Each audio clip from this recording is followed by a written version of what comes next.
కనబడుతున్న ప్రాజెక్టులకు 299 టీఎంసీలు ఈ లెక్క ప్రకారం వారు ఒక లెక్క తీసిండ్రు 2013లో.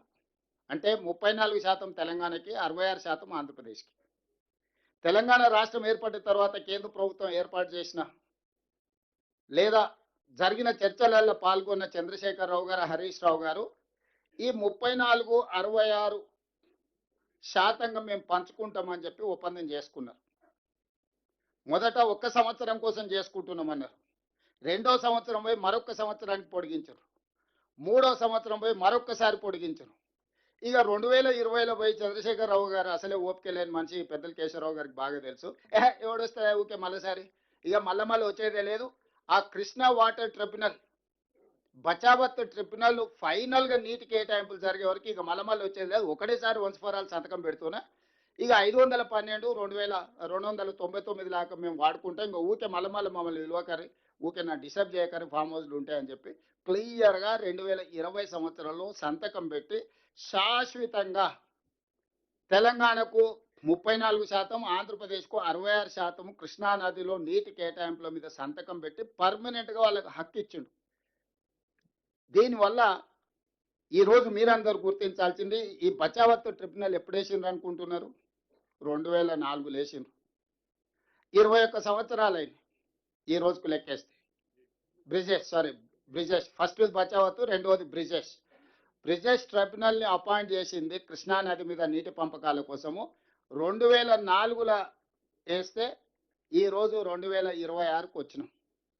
21 సంవత్సరాలైనా ఈ నీళ్ల మీద జడ్జిమెంట్ రాలే. ఇంకా ఎన్నేళ్ళకు వస్తుందో దానికి లెక్కలేదు. అట్లాంటిది ఆ జడ్జిమెంట్ వచ్చేంత వరకు 512 ఆంధ్రప్రదేశ్ వాడుకుంటుంది, 299 తెలంగాణ వాడుకుంటుందని చంద్రశేఖరరావు గారు సంతకం పెట్టారు. ఇది ఆంధ్రప్రదేశ్కు అలసైంది, అవకాశం వచ్చింది. ఈ ప్రకారంగా వాడుకోవడానికి అన్ని ప్రాజెక్టులు పూర్తి చేసుకోవడం కోసం వాళ్ళు బచావత్ ట్రిబ్యునల్ని ముందుకు పోనిస్తలేరు. డేట్ల మీద డేట్లు వేసుకుంటా సంవత్సరానికి 5-6 హియరింగ్స్ కూడా జరగకుండా వాళ్ళు వాయిదాలు వేసుకుంటూ పోతారు. ఎందుకంటే వాళ్ళకి క్లియర్గా ఒక లడ్డు దొరికింది. మనమే సంతకం పెట్టి 512 టీఎంసీలు ఆంధ్రప్రదేశ్ వాడుకోవడానికి మేము ఒప్పుకుంటున్నాం, 299 మాత్రం మేము వాడుకుంటామని మనం సంతకం పెట్టించిన తర్వాత ఇక డిస్ప్యూట్ సెటిల్మెంట్ ఆంధ్రప్రదేశ్ ఎందుకు ముందుకు వస్తుంది? ఈరోజు బచావత్ ట్రిబ్యునల్ ముందల మన వాదన ఏంది? చంద్రశేఖరరావు బ్రిజేష్ ట్రిబ్యునల్ ముందల మన వాదన ఏంది? ఈరోజు మేము ఏం చెప్పినాము? అంతర్జాతీయ జల విధానంలో పరివాహక ప్రాంతం ఎంతైతే ఉంటుందో అంత ప్రపోర్షనట్ షేర్ తెలంగాణకి ఇవ్వాలి. దాని ప్రకారం మా తెలంగాణ పరివాహక ప్రాంతం 71%, ఆంధ్రప్రదేశ్ పరివాహక ప్రాంతం 29%. దీని ప్రకారము మాకు 555 టీఎంసీల నీళ్లు వస్తాయి, మీకు మిగిలిన నీళ్లు మాత్రమే వస్తాయి. కాబట్టి మాకు నికర జలాలలో 811 టీఎంసీల్లో 555 టీఎంసీలు పరివాహక ప్రాంతాన్ని లెక్కగట్టి 71% మాకు ఇవ్వండి, 29% మీరు తీసుకోండి అని మొదటి వాదన వినిపించినాం.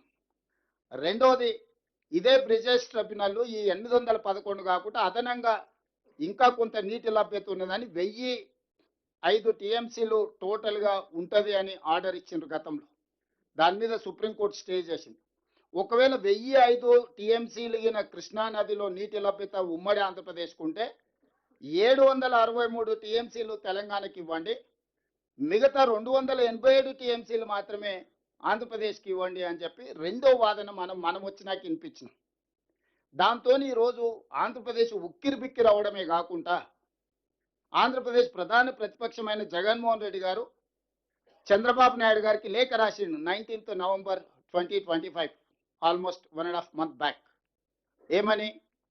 తెలంగాణ సమర్థవంతంగా కృష్ణానది జలాల నీటి కేటాయింపుల మీద వాదన వినిపిస్తుంది, మీరు ఎక్కడ కూడా వాళ్ళని ఎదుర్కోలేకపోతున్నారు.